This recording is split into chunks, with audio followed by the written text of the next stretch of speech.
आप सभी को जय यीशु। डेली होली मास रीडिंग में आप सभी का पुनः हार्दिक स्वागत है।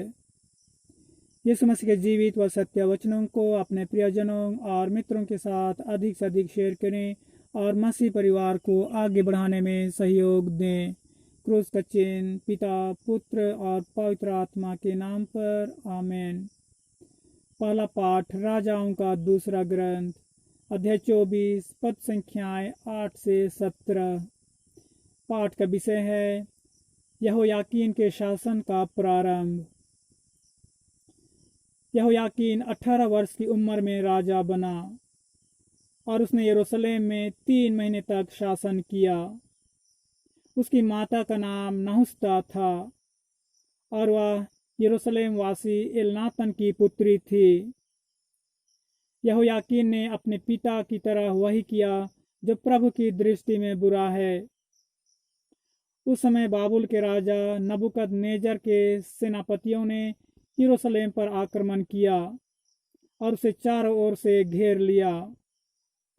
जब उसके सेनापति यरूशलेम का घेरा डाल चुके थे तो बाबुल का राजा नबूकदनेजर स्वयं पहुंचा और यहोयाकीन ने अपनी माता, अपने दरबारियों, पदाधिकारियों और खोजों के साथ बाबुल के राजा के सामने आत्मसमर्पण किया। बाबुल के राजा ने उसे बंदी बनाया।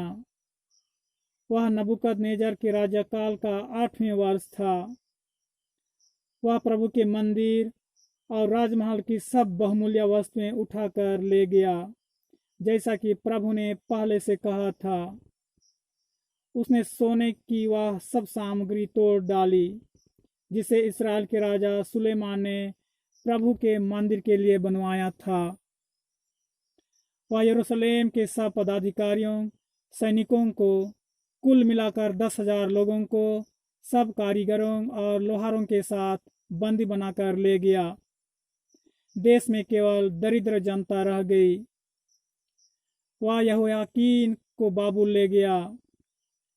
वह राजा की माता को, उसकी पत्नियों, खोजों और देश के प्रतिष्ठित लोगों को भी यरूशलेम से बाबुल ले गया।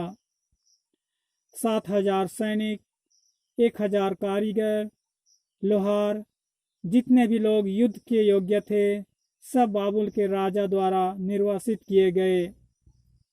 बाबुल के राजा ने यहोयाकीन के स्थान पर उसके चाचा मतन्याह को राजा के रूप में नियुक्त किया और उसका नाम बदलकर सिदकिय्याह रखा।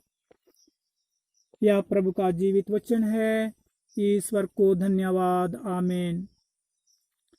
सुसमाचार संत मत्ती के अनुसार, अध्याय 7, पद संख्याएं 21 से 29। सुसमाचार का विषय है कथनी और करनी तथा चट्टान और बालू की नींव। जो लोग मुझे प्रभु प्रभु कहकर पुकारते हैं, उनमें सब के सब स्वर्ग राज में प्रवेश नहीं करेंगे। जो मेरे स्वर्गीय पिता की इच्छा पूरी करता है, वही स्वर्ग राज में प्रवेश करेगा। उस दिन बहुत से लोग मुझसे कहेंगे, प्रभु, क्या हमने आपका नाम लेकर भविष्यवाणी नहीं की? आपका नाम लेकर अबदूतों को नहीं निकाला? आपका नाम लेकर बहुत से चमत्कार नहीं दिखाए?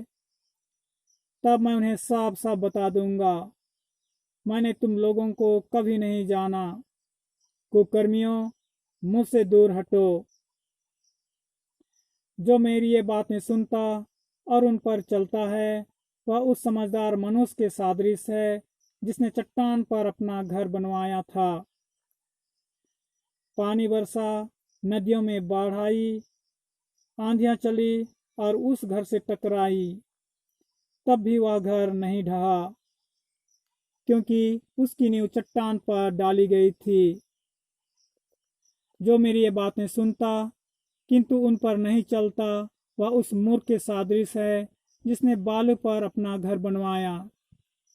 पानी बरसा, नदियों में बाढ़ आई, आंधियां चली और उस घर से टकराई। वह घर ढह गया और उसका सर्वनाश हो गया। जब ईसा का यह उपदेश समाप्त हुआ तो लोग उनकी शिक्षा पर आश्चर्यचकित थे, क्योंकि वे उनके शास्त्रियों की तरह नहीं बल्कि अधिकार के साथ शिक्षा देते थे। यह प्रभु का पवित्र सुसमाचार है। ख्रिस्त की जय। आप सभी को ईश्वर के आशीष और आपका दिन मंगलमय हो। आमीन।